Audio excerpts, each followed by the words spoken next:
وَإِذَا طَلَّقْتُمُ النِّسَاءَ فَبَلَغْنَ أَجَلَهُنَّ فَلَا تَعْضُلُوهُنَّ أَن يَنكِحْنَ أَزْوَاجَهُنَّ إِذَا تَرَاضَوْا بَيْنَهُم بِالْمَعْرُوفِ. اور جب تم اپنی عورتوں کو طلاق دے دو پھر وہ اپنی عدت پوری کر لیں تو مت آڑے آؤ اس میں کہ وہ عورتیں پھر نکاح کر لیں اپنے سابق ازواج سے اذا تراضوا بینہم بالمعروف، جبکہ وہ آپس میں رضامند ہو جائیں بھلے طریقے پر. یعنی اگر طلاق مغلظ نہیں ہے، دیکھیے ایک طلاق ہوتی ہے بائن، پہلی طلاق دوسری طلاق، یہ جب تک عدت ختم نہیں ہوئی طلاق رجعی کہلاتی ہے. اس کے دوران شوہر کو رجوع کرنے کا حق ہے. عدت پوری ہو گئی اب یہ بائن ہو گئی، اب شوہر اور بیوی کا جو رشتہ ہے ٹوٹ گیا. اب اگر نکاح ہوگا تو دوبارہ ہوگا، اس میں عورت کی مرضی کو دخل ہے. عدت کے اندر عورت کی مرضی کو دخل نہیں ہے، لیکن عدت کے بعد اب عورت کو اختیار ہے، اب تو نکاح ثانی ہوگا سوائے طلاق مغلظ کے. تیسری طلاق اگر ہو گئی ہے تو پھر جب تک اس کا نکاح کسی اور سے نہ ہو جائے وہ بھی طلاق دے دے تو ان کے درمیان نکاح نہیں ہو سکتا. گویا کہ یہ دو طلاقوں کے بعد اگر پھر یہ لوگ جبکہ طلاق بائن ہو چکی ہو وہی عورت وہی مرد پھر نکاح کرنا چاہیں تو اب تم آڑے مت آؤ. ہوتا کیا ہے، عورت کے بھائی ہیں، اب انہیں غصہ چڑھا ہوا اس بدماش نے یہ کچھ کیا تھا، اس نے تمہیں ایسے ایسے ستایا تھا، اس نے یہ کیا تھا، اب تمہیں ہم شادی نہیں کرنے دیں گے اس کے ساتھ. نہیں، یہ کام تمہارا نہیں ہے. اگر وہ اذا تراضوا بینہم، اگر وہ باہم راضی ہو جائیں تو تم اب ان کے آڑے مت آؤ بالمعروف. ذالک یوعظ بہ من کان منکم یؤمن باللہ والیوم الآخر. یہ وہ چیزیں ہیں جن کی نصیحت کی جا رہی ہے تم میں سے ان کو جو واقعتاً ایمان رکھتے ہو اللہ پر اور یوم آخر پر. ان کے اندر ایمان ہی نہیں ہے، ان کے لیے یہ سارا جو ہے بھینس کے آگے بین بجائے جاؤ کیا حاصل ہے، وہ تو پھر اس کو کوئی فائدہ نہیں پہنچے گا. ذالک یوعظ بہ من کان منکم یؤمن باللہ والیوم الآخر ذالکم ازکی لکم واطہر. یہ طریقے جو ہیں تمہارے لیے زیادہ پاک ہیں، زیادہ عمدہ ہیں. واللہ یعلم وانتم لا تعلمون، اللہ جانتا ہے تم نہیں جانتے. اپنی عقل کو مقدم نہ رکھو، یہ اللہ کا علم ہے. اسی نے عورت کو بنایا، اسی نے مرد کو بنایا. اسے مرد بھی عزیز ہے عورت بھی عزیز ہے. الخلق عیال اللہ، حضور نے فرمایا تمام مخلوق اللہ کے کنبے کے مانند ہے. اللہ کو تو اپنا ہر انسان مرد ہو یا عورت ہو محبوب ہے، پسندیدہ ہے، اس کی تخلیق ہے، اس کا شاہکار ہے. لیکن یہ کہ وہ جانتا ہے کہ عورت کے کیا حقوق ہونے چاہیے، مرد کے کیا ہونے چاہیے. لہذا واللہ یعلم وانتم لا تعلمون. والوالدات یرضعن اولادہن حولین کاملین. اور والداؤں کے لیے، ماؤں کے لیے ضروری ہے کہ وہ اپنی اولاد کو 2 سال دودھ پلائیں پورا. یہ خاص طور پر یہاں تذکرہ ہو رہا ہے جب طلاق کا مسئلہ ہو. اب طلاق ہو گئی، شوہر تو علیحدہ ہو گیا، شوہر کہتا ہے بھائی میرا بچہ تو میرا ہے، قانوناً تو اولاد شوہر کی ہوتی ہے، لیکن تم اسے دودھ پلاؤ. تو 2 سال تک وہ عورت انکار نہیں کر سکتی، دودھ پلائے گی. لمن اراد ان یتم الرضاعہ، جو شخص چاہے کہ یہ رضاعت پوری کروائے اپنی سابقہ مطلقہ بیوی سے. وعلی المولود لہ رزقہن وکسوتہن بالمعروف. لیکن اس عرصے کے لیے جس کی وہ اولاد ہے یعنی شوہر جو سابق ہے اس کے ذمے ہے اس کا رزق اور اس کا لباس، جسے ہم نان نفقہ کہتے ہیں. 2 سال اگر اس نے دودھ پلانا ہے اس ماں نے، مطلقہ ماں نے، اپنے طلاق دینے والے شوہر کے بیٹے کو یا بیٹی کو، تو اب اس عرصے کے دوران اس کا نان نفقہ اس کے ذمے ہے، باپ کے ذمے ہے، بالمعروف بھلے طریقے سے. یعنی یہ کہ ایسا نہ ہو کہ ہو تو کروڑ پتی لیکن اب وہ اس کو بیوی کو مطلقہ کو وہ دینا چاہے نان نفقہ اپنی خادماؤں کی طرح کا. نہیں، وہ ہونا چاہیے معروف طریقے پر. لا تکلف نفس الا وسعها، کسی پر ذمہ داری نہیں ڈالی جاتی مگر اس کی وسعت کے مطابق. لا تضار والدۃ بولدها، نہ تو تکلیف پہنچائی جائے والدہ کو اپنے بچے کی وجہ سے، ولا مولود لہ بولدہ، نہ جس کا وہ اولاد ہے، جس کا وہ بیٹا یا بیٹی ہے باپ، نہ اس کو تکلیف پہنچائی جائے. کوئی لا ضرر ولا ضرار، حضور کی حدیث ہے، دونوں کے ساتھ منصفانہ سلوک کیا جائے. وعلی الوارث مثل ذلک، اب فرض کیجیے وہ شخص جو تھا طلاق دینے والا وہ تو مر گیا، تو وارث کے ذمے، اس کا جو وارث ہے اس کے ذمے نان نفقہ رہے گا. اس کے اپنے مرحوم والد کی اگر اولاد اس کی کسی مطلقہ بیوی کے پاس ہے 2 سال تک دودھ پلانے کے لیے. فإن ارادا فصالا، اب یہ بھی ہو سکتا ہے کہ وہ دونوں جو ہے کہے کہ سب میں تو دودھ نہیں پلاتی، یا یہ کہ وہ شوہر چاہے ان تراض منہما، دونوں راضی ہو جائیں کہ میں دودھ نہیں پلواتی، آپ دودھ چھڑوا دیجئے.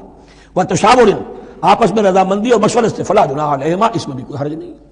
اگر دودھ چھڑوانا چاہیں، وہ کسی اور سے دودھ پلوانا چاہتے ہیں، کوئی دایا رکھ لی ہے اس سے دودھ پلوانا چاہتا ہے، ٹھیک ہے، لیکن ہونا چاہیے جبر نہ ہو، ماں پر جبر نہ ہو. ان تراض منہما، دونوں کی رضامندی سے، وتشاور اور مشورے سے. فلا جناح علیہما، تو پھر ان دونوں پر کوئی حرج نہیں ہے. اذا سلمتم ما آتیتم بالمعروف، جب کہ تم اس کی ماں کو وہ سب کچھ دے دو جس کا کہ تم نے اس سے وعدہ کیا تھا. یہ نہ ہو کہ نان نفقے کو بچانے کے لیے اب تم کہو درمیان میں کہ چھوڑو جی مجھے تو سستی عورت مل رہی ہے دودھ پلا سکتی ہے. نہیں جی، کون سا؟ وَإِنْ أَرَدْتُمْ أَنْ تَسْتَرْضِعُوا أَوْلَادَكُمْ فَلَا جُنَاحَ عَلَيْكُمْ، اگر تم چاہو کسی اور سے اب دودھ پلوانا، رضاعت کروانا، تو اس میں بھی کوئی حرج نہیں. فَلَا جُنَاحَ عَلَيْكُمْ إِذَا سَلَّمْتُمْ مَا آتَيْتُمْ بِالْمَعْرُوفِ، جبکہ ان کی ماں اس کی ماں کو تم دے چکو جو کچھ کہ تم نے طے کیا تھا معروف اور بھلے طریقے پر. واتقوا اللہ، اور اللہ کا تقوی اختیار کرو. وَاعْلَمُوا أَنَّ اللَّهَ بِمَا تَعْمَلُونَ بَصِيرٌ، اور جان لو کہ جو کچھ تم کر رہے ہو اللہ اسے دیکھ رہا ہے. وَالَّذِينَ يُتَوَفَّوْنَ مِنكُمْ وَيَذَرُونَ أَزْوَاجًا، اور وہ کہ جو تم میں سے وفات پا جائیں اور وہ چھوڑ جائیں بیویاں. يَتَرَبَّصْنَ بِأَنفُسِهِنَّ، اب یہ عدت جو تھی، ایک تھی طلاق کی عدت، وہ 3 ماہواریاں آ جانا، 3 مہینے اندازن، اور ایک ہے جو فوت ہو گیا. اور بیوہ کی عدت کیا ہے؟ والذین یتوفون، جو تم میں سے وفات دے دیے جائیں، منکم تم میں سے، ویذرون ازواجا، پیچھے بیویاں چھوڑ گئے ہوں، یتربصن بانفسہن 4 اشہر وعشرہ، وہ روکے رکھیں اپنے نفسوں کو 4 مہینے اور 10 دن. 4 مہینے 10 دن تک ایک جو بیوہ عورت ہے وہ کوئی اور نکاح نہیں کر سکتی. 4 مہینے 10 دن. فَإِذَا بَلَغْنَ أَجَلَهُنَّ، اور جب وہ اپنی اس مدت تک پہنچ جائیں، یعنی پوری ہو گئی مدت عدت کی، فَلَا جُنَاحَ عَلَيْكُمْ فِي مَا فَعَلْنَ فِي أَنفُسِهِنَّ، تو اب تم پر کوئی گناہ نہیں ہے اس معاملے میں جو وہ اپنے بارے میں کریں. اب وہ آزاد ہے، نکاح کر سکتی ہیں. اب تم روکنا چاہو، ہماری ناک کٹ جائے گی، یہ بیوہ بیٹھ نہیں سکی، اس سے رہا نہیں گیا، نہیں، غلط بات، تمہارا کوئی اختیار نہیں. لا جناح علیکم فیما فعلن فی انفسہن بالمعروف، کریں نیک طریقے سے، بھلے طریقے سے، شریعت کے مطابق، قواعد شریعت کے مطابق، تو تمہارا اختیار نہیں ہے کہ روکو. واللہ بما تعملون خبیر، اور جو کچھ تم کر رہے ہو اللہ اس سے باخبر ہے. ولا جناح علیکم فیما عرضتم به من خدمۃ النساء واکننتم فی انفسکم، اب یہ انہی بیواؤں کا ذکر ہو رہا ہے. تم پر کوئی حرج نہیں ہے کہ جو تم اشارے میں کوئی بات اور پیغام دینا چاہو کسی بیوہ کو، اشارے کنائے میں، لیکن یہ کہ اس میں عدت کے دوران نکاح تو نہیں ہو سکتا.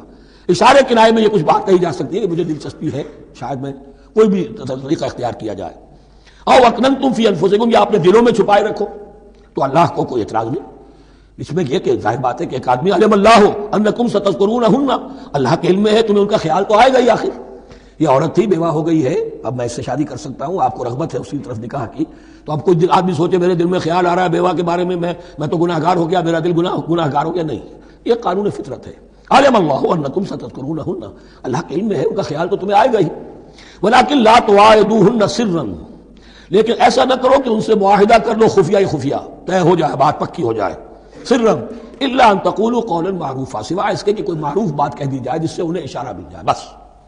ولا تعزموا عقدۃ النکاح حتى يبلغ الکتاب اجلہ، اور مت باندھو گراہ نکاح کی جب تک کہ قانون شریعت اپنی مدت پوری نہ کر لے، یعنی عدت جب تک پوری نہ ہو جائے. اب یہاں دیکھیے حتى يبلغ الکتاب، کتاب سے مراد شریعت، قانون شریعت. کتاب سے مراد یہاں کیا ہے کہ جو بھی قانون آ چکا ہے کتاب کے اندر، 4 مہینے 10 دن کے بعد نکاح اس سے پہلے نہیں ہوگا. وَاعْلَمُوا أَنَّ اللَّهَ يَعْلَمُ مَا فِي أَنفُسِكُمْ فَاحْذَرُوهُ، اور جان لو کہ اللہ خوب جانتا ہے جو تمہارے دلوں میں ہے، بس اس سے ڈرو، اس کی پکڑ سے بچو. وَاعْلَمُوا أَنَّ اللَّهَ غَفُورٌ حَلِيمٌ، اور یہ بھی جان لو اللہ غفور بھی ہے، بخشنے والا بھی ہے. وہ خطا ہو گئی ہے، استغفار کرو، توبہ کرو، اللہ معاف فرمائے گا. اور حلیم ہے، وہ فوراً نہیں پکڑتا بلکہ ڈھیل دیتا ہے، مہلت دیتا ہے، اگر چاہو تو تم توبہ کر لو. لا جناح علیکم ان طلقتم النساء ما لم تمسوهن او تفرضوا لهن فریضہ، تم پر کوئی گناہ نہیں ہے کہ تم ایسی بیویوں کو طلاق دے دو کہ جن کو نہ تو تم نے اب تک چھوا ہو اور نہ ان کے لیے مہر مقرر کیا ہو. یہ ہو جاتا تھا نکاح جو ہے بچپن میں بھی کر دیے جاتے تھے، لیکن ابھی کوئی نوبت نہیں آئی ہے، نکاح تو ہو گیا لیکن نہ کوئی مہر مقرر ہوا ہے، نہ کوئی ان کی ملاقات ہوئی ہے. تو اگر ایسا کرو گے تو تم طلاق دے سکتے ہو. وَمَتِّعُوهُنَّ، لیکن شرافت کا تقاضا یہ ہے کہ جو لڑکی تم سے منسوب رہی ہے، اب اگر وہ رشتہ توڑ رہے ہو تو اسے کچھ دے دلا کر، اسے کچھ نہ کچھ متاع، کچھ سامان دنیاوی دے کر.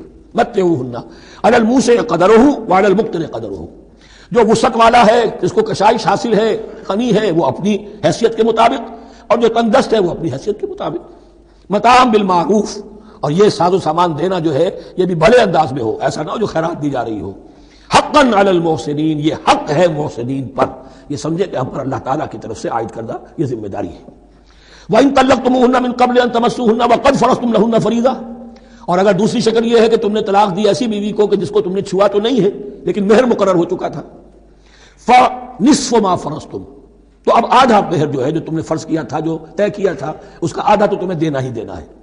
الا یعفون، الا یہ کہ وہ معاف کر دیں، ہمیں آدھا بھی نہیں چاہیے، یا چلیے ہمیں چوتھائی دے دیجیے. اور یعفو الذی بیدہ عقدۃ النکاح، یا وہ اس کے اندر جو ہے سخاوت سے کام لے کہ جس کے ہاتھ میں نکاح کی گرا ہے، گرا تو مرد کے ہاتھ میں وہ کھول سکتا ہے، عورت طلاق دے نہیں سکتی، لہذا کیوں نہ ایسا کرو کہ تم پورا ہی مہر دے دو۔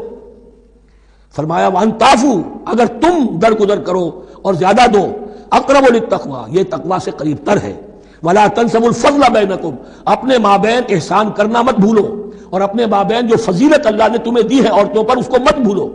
تمہارا پھر ایٹیچیوڈ بھی ایسا ہونا چاہیے کہ تم اپنے بڑے ہونے کے حساب سے ان کے ساتھ نرمی کرو، ان کو زیادہ دو، ان کو جتنا بھی مہر مقرر کیا تھا اس سے بھی زیادہ دے دلا کے رخصت کرو۔ قانون میں تو صرف مہر ہوگا، البتہ قانون یہی ہے کہ اگر انہیں چھوا نہیں ہے، مقاربت نہیں ہوئی ہے، لیکن یہ کہ مہر مقرر ہو چکا تھا تو آدھا مہر تو لازماً دینا ہے، آدھا بھی یہ چھوڑ سکتی ہے عورت، لیکن تمہارے لیے بہتر ہے کہ تم پورا دو یا اور زیادہ دو۔ ان اللہ بما تعملون بصیر، یقیناً جو کچھ تم کر رہے ہو اللہ دیکھ رہا ہے۔